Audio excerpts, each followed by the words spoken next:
For the last few years, developers have treated AI generation like a bottomless well, hitting tab and running agents without ever looking at a meter. But a change to GitHub's core infrastructure is about to place a strict valve on that flow.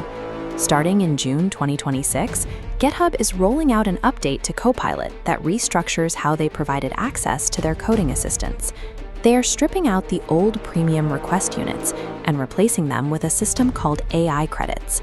Every prompt, every cached token, and every output will now drain a fixed monthly allowance. Developers gain access to multi-file, agentic workflows that can bootstrap entire projects.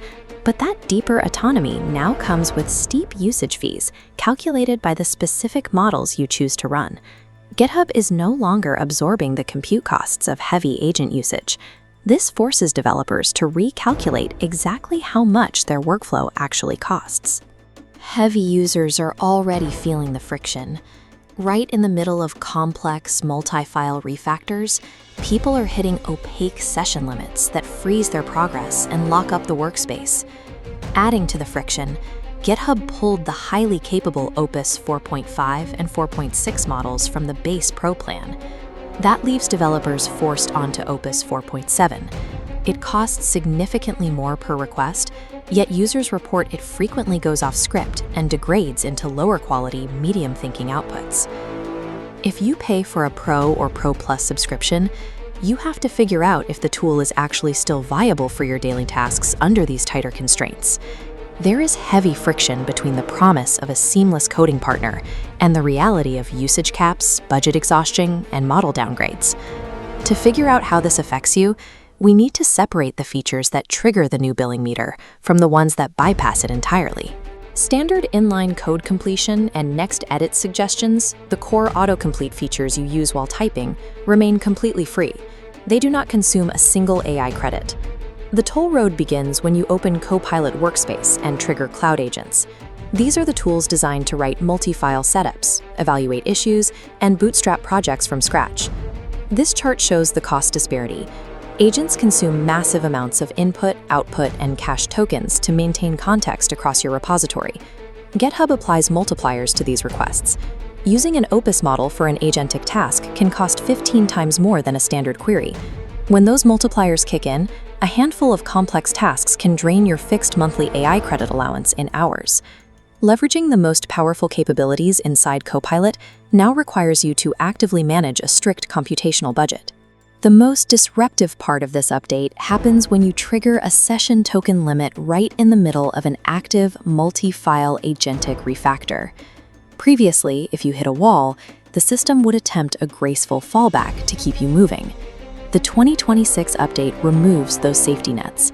Instead, the system forcibly downgrades your active session to an auto model to continue working. This fallback model lacks the deep, nuanced context of your codebase. When an agent loses its context mid-task, it starts hallucinating. It will confidently push broken, incompatible code directly into your live repository, leaving you to clean up the mess. To make matters worse, when the system interrupts you and prompts you to try again, clicking that button actively bleeds your remaining quota. The AI wastes tokens just trying to figure out where it left off. For complex engineering tasks, an unpredictable rate limit that breaks your code and charges you to fix it turns an efficiency tool into an active project liability. To use Copilot Workspace without going bankrupt, developers have to adopt a highly specific, disciplined methodology. You have to follow the sequence. Start with a natural language idea, generate a detailed specification, approve the step-by-step plan, and only then allow the AI to generate the code.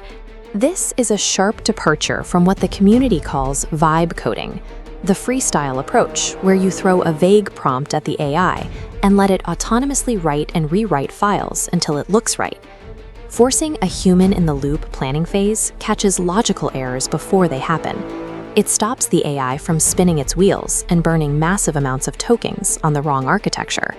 GitHub has designed this system so that if you try to skip the planning phase and rapid prototype ambiguous ideas, you will be financially penalized. Let's map out exactly who benefits from this setup and who needs to look elsewhere. First is the standard dev. This is the user whose primary interaction with Copilot is hitting Tab for inline code autocomplete as they type. If this is you, stick with your current base plan. Your core utility remains entirely uncapped, highly effective, and completely unaffected by the new credit meters. Next is the architect. This developer builds greenfield projects, writes clear specifications, and values a steerable, structured development environment. Architects should embrace Copilot Workspace. Treat it strictly as a project planner to organize your thoughts and lay down scaffolding, rather than expecting it to be a magical code generator. For users who fit these two narrow profiles, the 2026 update keeps your costs predictable while providing a more intentional way to plan complex projects. Finally, there is the power user, the heavy agentic coder who relies on multi-hour autonomous sessions and unrestricted access to top-tier models. The new Copilot Pro Plus limits and 15x multipliers will break your workflow and exhaust your budget. This flowchart breaks down migration paths. First is bring your own key, using tools like Cursor or Klein. Paying API providers directly bypasses the middleman, granting unthrottled access. Second is running local models through Ollama. This gives cost-controlled autonomy for tasks not requiring expensive frontier models. Heavy users can no longer sit comfortably in the middle. You have to choose. Adapt your workflow to fit perfectly inside GitHub's metered ecosystem, or claim total control over your own AI infrastructure.